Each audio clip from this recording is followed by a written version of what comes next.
Olá pessoal, estamos aqui para falar um assunto muito importante e essa entrevista é com a Vanessa sobre psicologia no tratamento do câncer. Então, roda aí!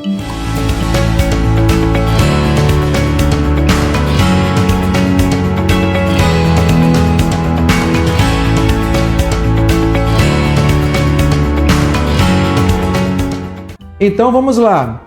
Hoje está comigo aqui a Vanessa Ferreira Campos. Ela é psicóloga, trabalha com oncologia no AME de Mogi das Cruzes, ambulatório médico de especialidades.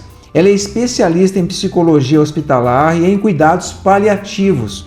Ela é mestranda pela Santa Casa de São Paulo e muito obrigado pela sua presença aqui comigo. Eu que gostaria de agradecer, a gentileza do convite para poder clarear, a psicologia dentro da oncologia. Muito obrigada, viu? Ok, que bom. Aqui a sua presença vai ser muito importante para as pessoas tirarem dúvidas e também saberem que é importante sobre psicologia na parte de câncer. Vou começar aqui com a primeira pergunta. Então a primeira pergunta é: quais são as reações emocionais mais frequentes nas pessoas com câncer? É muito importante, primeiramente, enfatizar que cada um é único, e responde de uma forma diferente ao diagnóstico e a esse momento. Mas é muito comum as pessoas, realmente receberem o diagnóstico de uma forma bastante angustiada e sofrida. Até porque o diagnóstico de câncer, ele é muito relacionado à morte.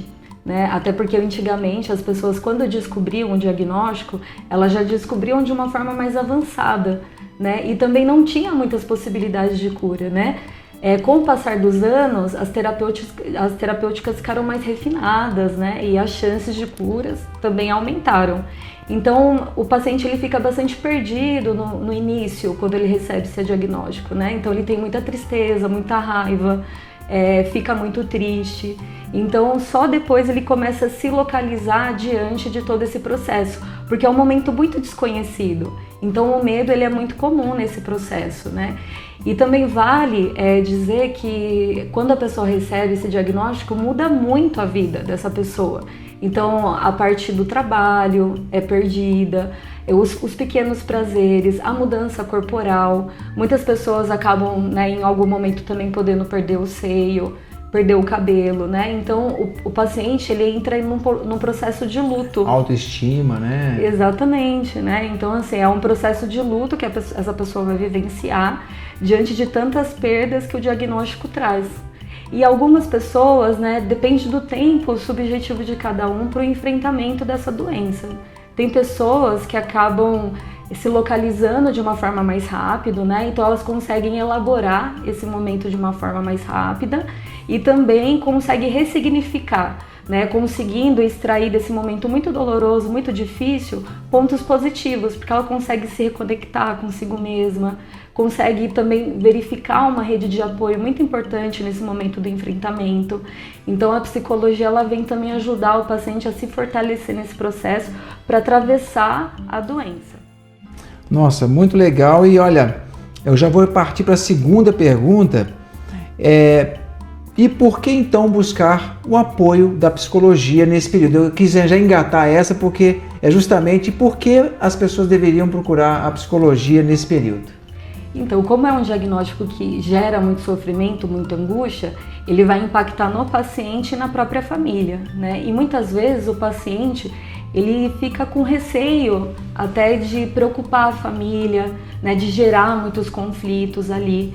Então ele acaba às vezes se resguardando muito, E às vezes acaba não tendo com quem compartilhar em muitos momentos.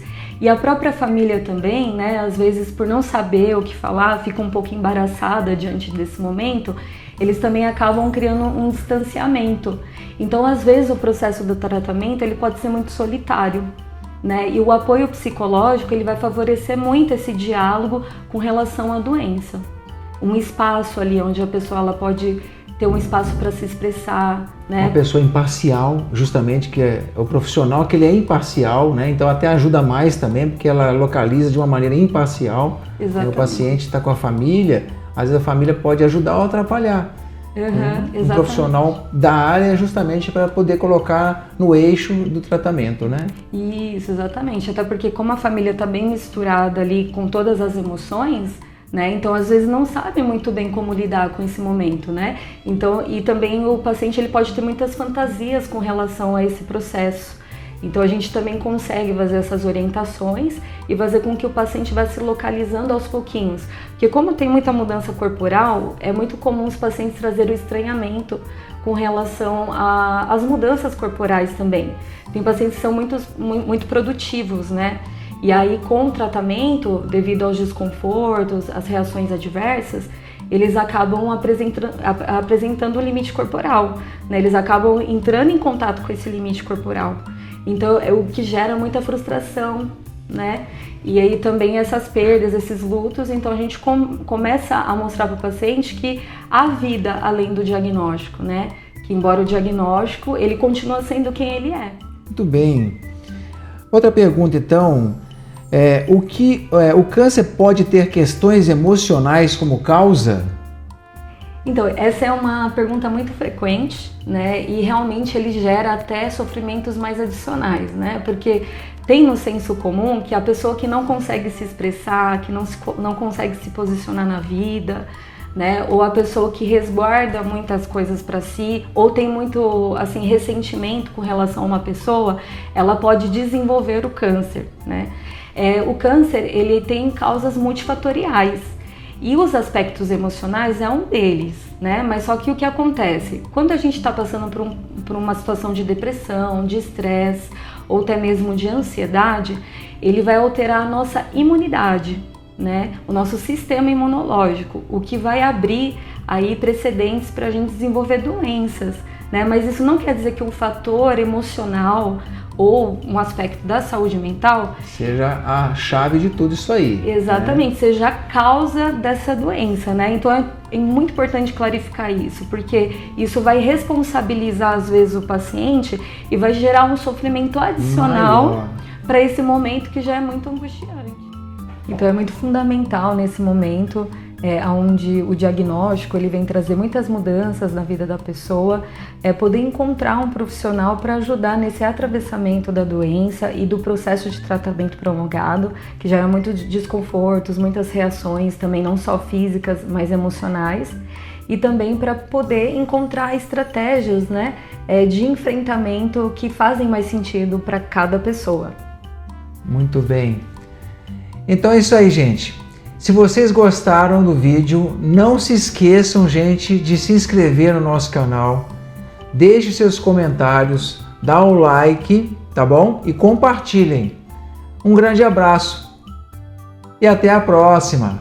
Até!